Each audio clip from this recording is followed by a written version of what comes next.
Good morning সবাইকে। সবাই কেমন আছো? আশা করছি সবাই খুব ভালো আছো, আর আমিও খুব ভালো আছি আমার নতুন সংসার জীবনে। তো হয়তো এখনও সবাই জানো না যে আমি এখন বিবাহিত, তো যাই হোক জানানোর সুযোগ পাইনি। আর বিয়ের যে ভ্লগ বানাবো বা কিছু সেরকমভাবে টাইম বের করতে পারিনি, মানে বানানো হয়নি আর কি। তো যাই হোক, এই আজকের ভ্লগটা হচ্ছে বিয়ের ঠিক 20-22 দিন পর হবে, কারণ আমার বিয়ে হয়েছে 2রা মার্চ, আর আমরা নৈহাটি বড়মার কাছে পুজো দিতে গিয়েছিলাম 23শে মার্চ। তো আমাদের দুজনের ভীষণ ইচ্ছা ছিল বিয়ের পরে আমরা প্রথম যদি কোথাও যাই তো সেটা হচ্ছে মা বড়মার কাছে, কারণ বড়মার জন্যেই সব কিছুটা। তো বড়মার কাছে এসে গেছি, মানে মনে যে কী যে শান্তি পেয়েছি বড়মার কাছে পুজোতে, মানে বলে বোঝানোর মতন না। এই যে 2.5-3 ঘন্টা লাইন দিয়ে পুজো দিয়েছি, সেটা মনেই হচ্ছে না যে 2.5-3 ঘন্টা লাইনে আমরা দাঁড়িয়েছিলাম এই রোদের মধ্যে। তাও আমরা যেদিন গিয়েছিলাম সেদিন খুব একটা রোদ ছিল না, হালকা মেঘলা টাইপের ছিল। তো যাই হোক, আমরা তো মানে মন শান্ত করে পুজো দিয়ে এসেছি বড়মার কাছে। আমি, আমার বরমশাই আর আমার শাশুড়ি মা, আমরা 3 জন মিলে পুজো দিতে গিয়েছিলাম। তো আমার শাশুড়ি মায়েরও মানত করা ছিল যে বিয়ের পরে বড়মার কাছে শাড়ি দিয়ে পুজো দেবে, তো সেই জন্য 3 জন মিলে একসাথে পুজো দিতে গিয়েছিলাম। আর এই যে গঙ্গার পাড়ে একটা ছোটোখাটো চিড়িয়াখানা দেখতে পেয়েছি, তো এগুলো কি উট পাখি না কি বলে আমার ঠিক জানা নেই, তো আমি এগুলোকে ভিডিওতে ক্যাপচার করে নিয়েছি। তো যাই হোক, আমি তো এদিকে ভিডিও করতে ব্যস্ত, আর বরমশাই এদিকে বক বক বক বক করতে ব্যস্ত, এদিক ওদিক তাকাচ্ছে খালি।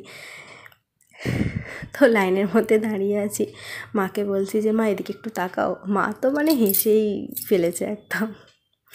তো আমরা মন্দিরের কাছাকাছি এসে গেছি, লাইন আস্তে আস্তে ক্লিয়ার হচ্ছে, মানে যত এগোচ্ছি তত যেন মনের ভেতরে মানে শান্তি কাজ করছে, একটা দারুণ লাগছিলো। আর এখানে মন্দিরের আশেপাশে তো মানে পুরো ছড়াছড়ি বড়মার ছবি বিক্রি হচ্ছে একদম, সবাই কিনছে, আমরাও কিনেছি, আমরাও 3-4টে ছবি কিনেছি।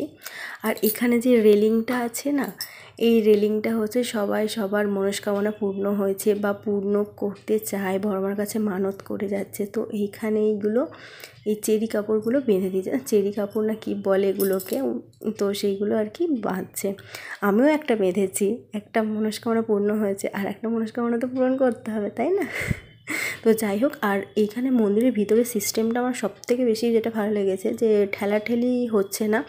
এখানে প্রায় 8খানার লাইন করেছে রেলিংয়ের ভিতর দিয়ে, এটা আমার খুব ভালো লেগেছে দেখে, যে ফাঁকায় ফাঁকায় পুজো দিয়েছি।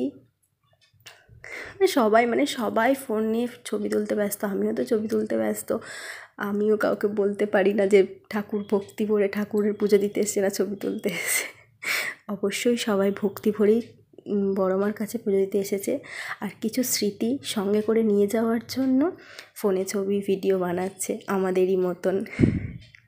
তো আমার সত্যি বলতে এটা আমার ফার্স্ট টাইম বড়মার কাছে আসা, আর আমার বড়মশাই তো মানে 4-5 বার চলে এসেছে আমাকে একা ফেলে। যাই হোক, বিয়ের পর ওকে একটা কথাই বলেছিলাম, আমাকে কিন্তু বড়মার কাছে নিয়ে যেতে হবে।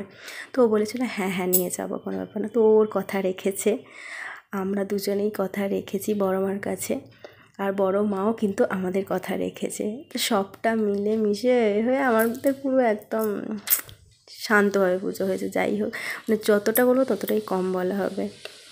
দেখো মায়ের মুখটা যখন দেখতে পেলাম না, মানে মনে পুরো শান্তি এসে গেলো, পুরো শান্তি। আর আমার একটা সিস্টেম খুব ভালো লেগেছে, এখানে এত ভিড় হওয়া সত্ত্বেও সবাই ফাঁকায় ফাঁকায় পুজো দিচ্ছে, প্লাস সবাই নাম সংকল্প করে পুজো দিতে পারছে। আর এরা কিন্তু মানে হাতে দক্ষিণা নিচ্ছে না, মানে প্রণামী বক্সে ফেলে দিতে বলছে, এই সিস্টেমটা আমার খুব ভালো লেগেছে। তো যাই হোক, পুজো দিয়ে বেরিয়ে আমরা একটু গঙ্গার পাড়ে এসেছিলাম হাওয়া খেতে, কিন্তু হাওয়া তো আর পাইনি, গরম নিয়ে আর ফিরে যেতে হলো। তো যাই হোক, এবার হচ্ছে আমাদের বাড়ি ফেরার পালা। ভীষণ গরম লাগছিল, তাই একটা কুলফি খেতে খেতে বাড়ি এলাম। টাটা।